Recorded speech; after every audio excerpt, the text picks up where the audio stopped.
welcome to the Holiday&Cruise Clinic. I'm Jemma Gofton with another edition of the programme that aims to make your next cruise or holiday as problem-free and relaxing as possible. So if you have a holiday, cruise or travel-related question, here's how to get in touch. You can search for us on Facebook and Twitter. All you need to do is search for Holiday&Cruise channel.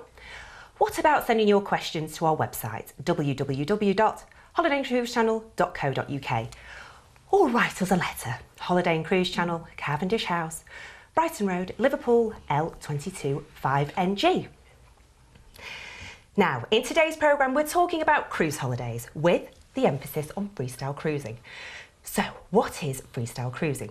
Well, it's the ability to enjoy your holiday exactly how you want it, with a choice of restaurants, with no set dining times, and with a more resort relaxed casual atmosphere when it comes to dress code. There's a cruise out there for everyone, and here to tell us more about freestyle cruising is Nick Wilkinson from Norwegian Cruise Line. Nick, hello welcome. There. I always like to say you're a friend of the show, really, aren't you? Thank you very much. No, it's always a pleasure to have you in the studio. So, let's talk about why we think cruising has become so popular. I think cruising offers so much for the consumer to enjoy. It's moved away from the traditional style of cruising into becoming a floating resort. But a floating resort will be guaranteed to change the scenery every day. But the resort has so much to offer, from choice of dining, through choice of entertainment, to choice of all the different facilities you can enjoy, from the spa through to the water parks on board the ship. So it is really that floating resort, and it appeals right across all age groups, from families, multi-generations to couples. Have you noticed, while we just chat about ages, we will delve further into that later on, but while we chat about the age of a cruiser, has the age come down? Yes. But it really depends on destination. So if you look, if you're cruising out from Barcelona, cruising out from Venice, you see a lot more families, a lot more younger couples in the Mediterranean products, the Caribbean, where the Alaska and the Baltic, the South Americas, are on people's bucket list. They want to do it as one of those lifetime destinations they go through and actually explore. You've probably a bit more time on your hands then. Maybe you're retired, so you can have a longer trip. Yes. So it's interesting that younger people are enjoying cruising, isn't it? Absolutely. Let's talk about value for money, because when it comes to a holiday now, holidays are so precious. We don't want to get it wrong. And perhaps when you're looking to book a cruise, you might just see that one figure there, eek, and think, that's a lot of money. But if we were to break it down, is it good value? I think, you have to break it down, because I think you're absolutely right. When you look at the bottom line, you think, oh, it's expensive, but it actually isn't. And sometimes it's worth just looking against what you'd normally do. If you're looking at a land-based holiday, just get a piece of paper, note down what it costs and what you're going to spend on extras during the course of that actual holiday. Because you've got to take into account meals, and I tell you what, those soft drinks add up, don't they? And ice creams and all of those things. So it's really where you actually tailor the holiday to give the value that makes a difference. And this is where, when you look at what a land base is and what they're going to charge, and then what a actual cruise could be, a cruise, when you look at the bottom line, becomes incredible value for money. And one of the things I think many people miss is how much does it cost you to see a Broadway show? Or every night you have a Broadway show. You have different types of entertainment throughout the actual ship, which you'll pay on a land base extra for. It's included in your cruise fare. So really, I mean, the tips we're giving here then is, if you're thinking of cruising for the first time, look at the price, but then think about what you spent last year on your land-based holiday. Yes. You have to take everything into account, don't you? Because, like you say, you'll get a show, there might be a quiz on one night. Yeah. There's always something to do, so you can be entertained, or you can sit in a corner, can't you? Absolutely, and I think that's the most important thing. We're a floating resort. You do as much as you want, or as little as you want. If you want to go off on the aqua park, you want to go and enjoy all the facilities of spa, wine tasting, do the culinary courses, that's your choice. If you just want to get a book, sit by the pool and just relax, then that's your choice. Now, we describe free and flexible cruising. That might be a term that people aren't familiar with. So let's break down that term for people. Free at sea. It's your holiday. Why do we have the right to tell you when to eat? Why not eat when you want to eat? Why not eat in a type of restaurant you want to eat in, rather than just saying we have one main restaurant? And this is where we say free at sea, where you have that real resort feel. So you have up to 20 different dining options, a French restaurant, an Italian, a teppanyaki, entertainment and dining combined in Elysium, the Big Top, the Cirque Dreams, or other dinner shows that we actually put on. And it really gives you real choice to actually go across. And the same with the entertainment. It's not just about one Broadway style show. You've got entertainment right across from a small piano bar through to dueling pianos, right across the Broadway show. Or my personal favourites are Norwegian Epic. We, under licence, have just recreated the cabin from Liverpool. So we have the Norwegian Beatle tribute band on there, and that you can't even get in the door. It's just so busy and so popular. So there's different things for every segment of the market. Now, when we think about cruising, we do think about eating, don't we? If we're honest, we do. I mean, obviously Yes. the trips are good as well and the destinations, but the food is good. If you're a fussy eater, for example, or you have dietary requirements, you may be put off going for a cruise. You might think, oh, that's all well and good, but I don't like raw fish, and I don't like, this, that and the other. So would you say that if you booked a cruise, there will be something that you'll like to eat and there'll be somewhere you like to eat? Yeah, there's something there for everybody. If you like a fish style restaurant, there's a fish style restaurant there. If you want a steakhouse, there's a steakhouse. If you want a French bistro, there's a French bistro. And then you look at some of the main restaurants there, and they've got such various menus. There's always something on there for each party. We also think that's very important to appeal to the dietary requirements of people. So things like gluten-free, yes, we accommodate them on board the ships as well. Fabulous. Let's talk about places you can sail to, because I'm guessing, I don't know, Nick, you'll know better than me, are cruises booked on destinations, or are they booked on the type of ship? How are people booking them? What a great question. Both. Oh, okay. So not always destination led. Destination is definitely number one. So, and you've got to look at what you want from your holiday. Is it destination? Is it relaxation? And I think this is what you've got to choose what's right for you. So I look at, for example, the Jade operating out from Venice, and I think she's got some of the most incredible itineraries, taking in the Greek islands, up through to Croatia, right through to Dubrovnik, to Split in the itinerary.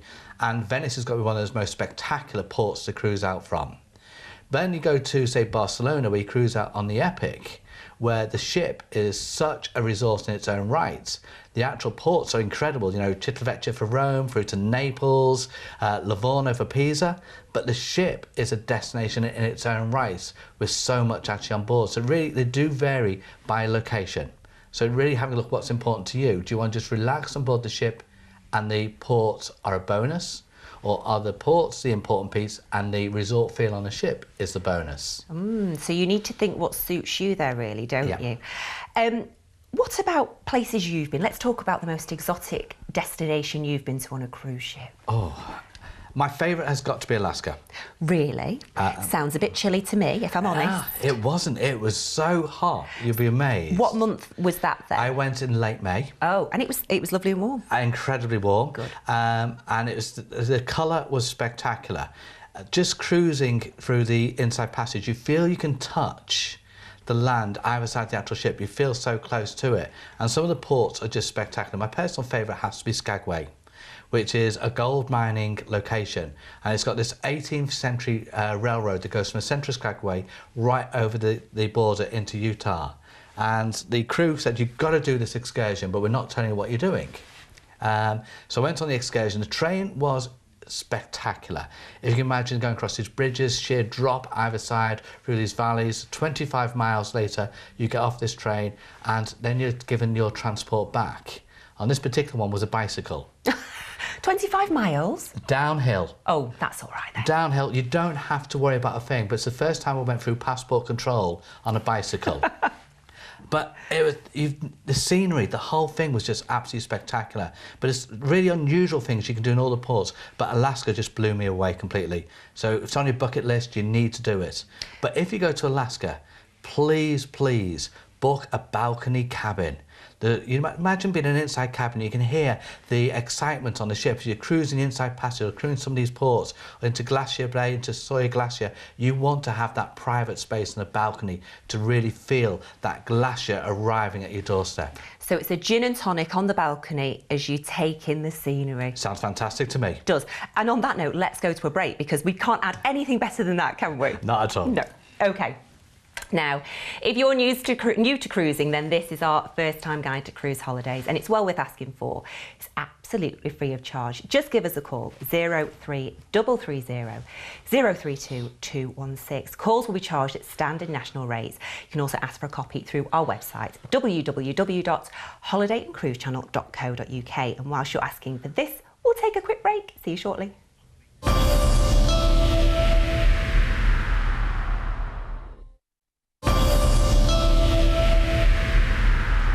Welcome back to the Holiday and Cruise Clinic. It is lovely to have you with us. Now, in today's programme, we're discussing cruising, and Nick Wilkinson is still with me. Nick, before the break, we spoke about how wonderful Alaska was and how you'd been, and the vistas, and just the most amazing experience. And it struck me, is cruising opening up the world to people? Because we perhaps, I mean, would you have gone to Alaska 10 years ago? Would you have thought about going to Alaska 10 years ago? I think the great thing is cruising is really opening up the world and making it much smaller. Alaska's a prime example. There's so many different opportunities where you can go to Alaska, where you're cruising the waters and then also linking in land. You know, maybe Delaney National Park or even Rocky Mountaineer. So there's great ways you can actually take that part of the world and see more than just the cruising element. But the world's shrinking. Do you want to cruise South America? Yes. Do you want to go through the Panama Canal? Of course I do. Imagine cruise down the west coast out of LA, heading down towards Mexico. Amazing. Or imagine you talked about gin and tonic a moment ago, being sat on your balcony as you're cruising out from New York past the Statue of Liberty. You know, you go across the other side there into the Far East, out of Hong Kong, out of Singapore, great cruises down, right down to Australia, New Zealand. Or why not take a journey? You know, cruise right through the Suez Canal, down the Indian coastline before heading down to Singapore. And I'm wondering, is the reason we feel a bit safer about visiting all these places have we got some sort of security on a cruise line? You know, or do we feel a bit, we've got a base to go back to and we feel somebody else has done all the work for us almost? I think it's backpacking in luxury. Oh, I like that. So you can see the world, you go off every day, you can explore these incredible ports all the way through. You can do it on your own, you can do organised shore excursions, or you can just relax on board the ship. But you're literally exploring these knowing you're coming back to your 4-star plus ship every day with the choice of dining, the choice of entertainment. But it really is backpacking in luxury. Now, we talked about being organised then, that the cruises are organised. Now, you were talking about, you know, you might go and do something very outdoorsy one day and then your next trip is chilling on a beach club somewhere.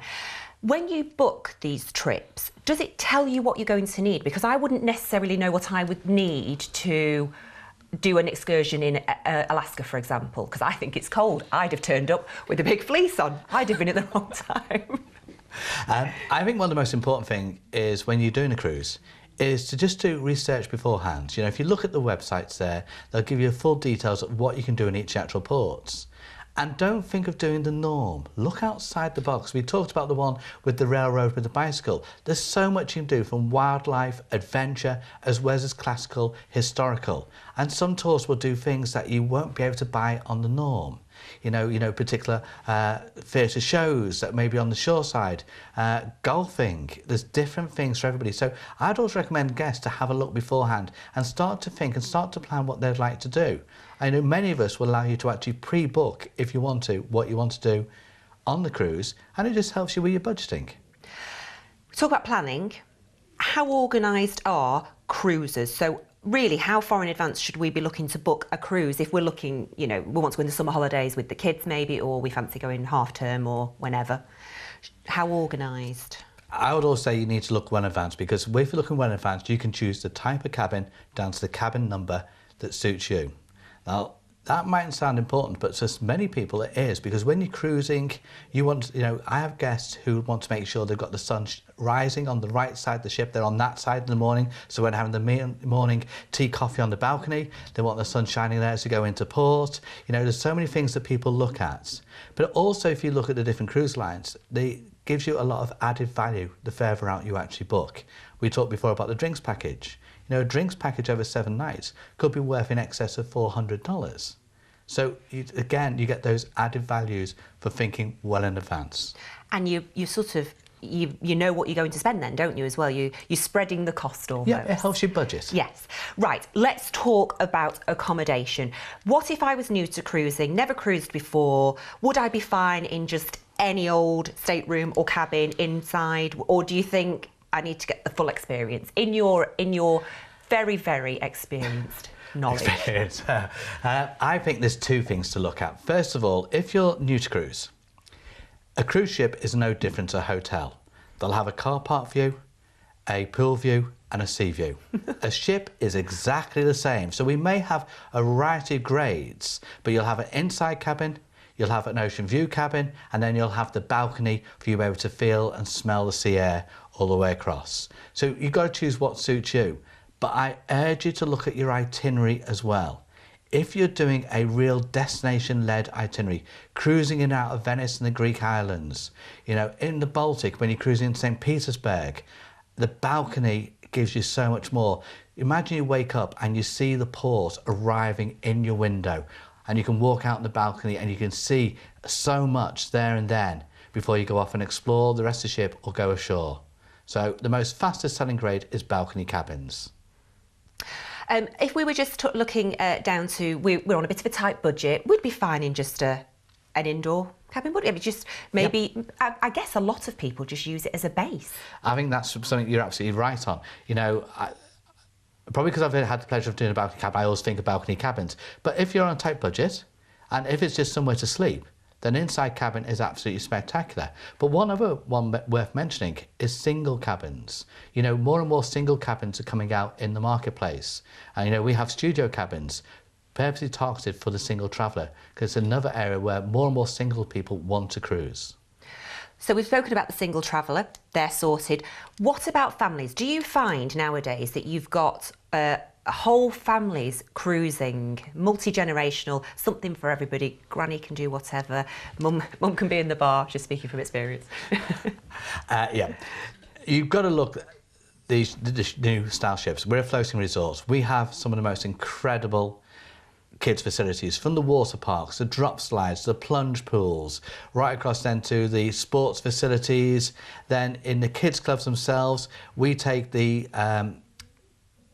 entertainers from the big top show and start to teach the teens how to juggle, how to do X things. So they're actually leaving the ship with additional skills. So there's so much on board for the families. One of the things that we find is on a number of our ships we have the Haven, which, if you like, is an exclusive area on board for a 6-star side out, an exclusive area. You tend to find like the grandparents want the exclusivity there, bring the family there in the balconies or the family suites, but it gives you the facilities of the whole of these incredible floating resorts. So, families are absolutely fine. If you were maybe going on your honeymoon, would you say there's a really romantic itinerary that you should do and this would be the one and it would be memories for a lifetime? Every cruise will always give you memories for a lifetime. It really depends on what appeals to you. If it's me, I want the relaxation of the Caribbean, knowing every day you wake up in these beautiful golden sandy beach locations.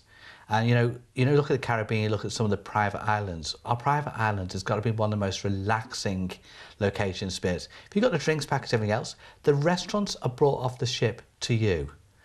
The bar is brought off the ship to you. You just sit there, relax and unwind. So I think the Caribbean, if it was me, that's what I would actually choose.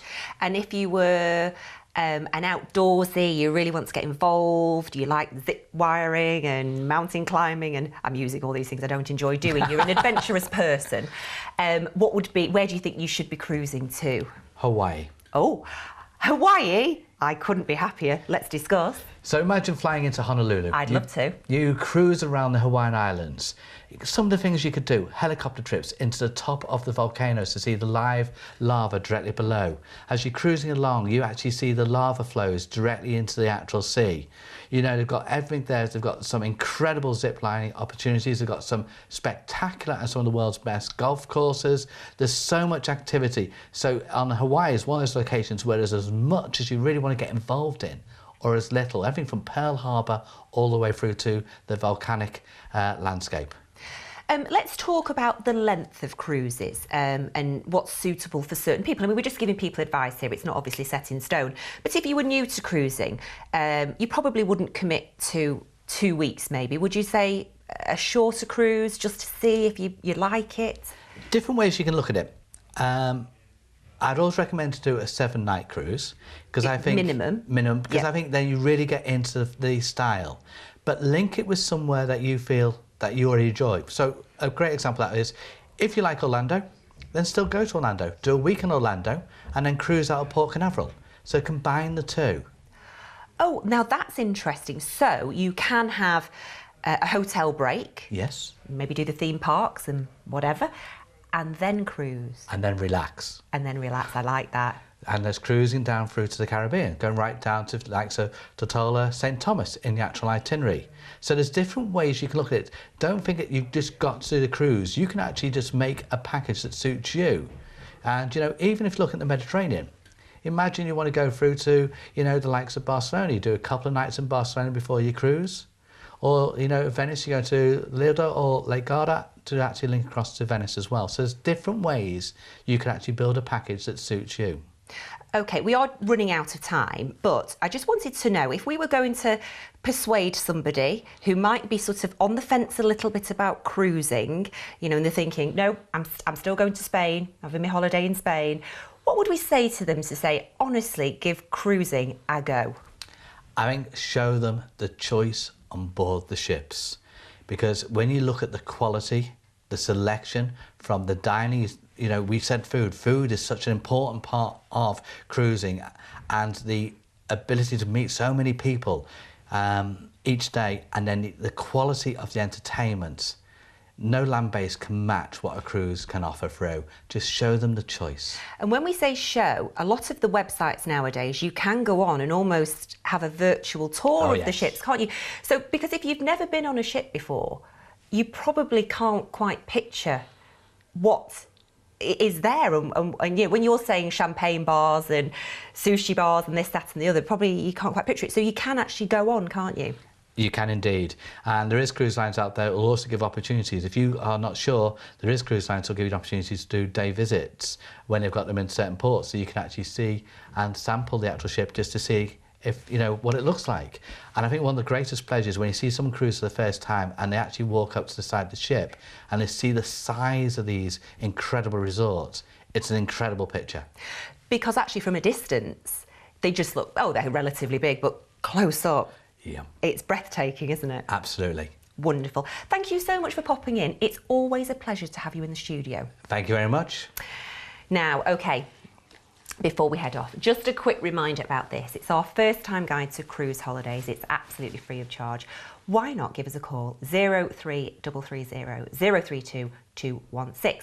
Now, calls will be charged at standard national rates, and don't forget you can also ask for a copy through our website, www.holidayandcruisechannel.co.uk, where you can also get in touch with your questions for future programmes.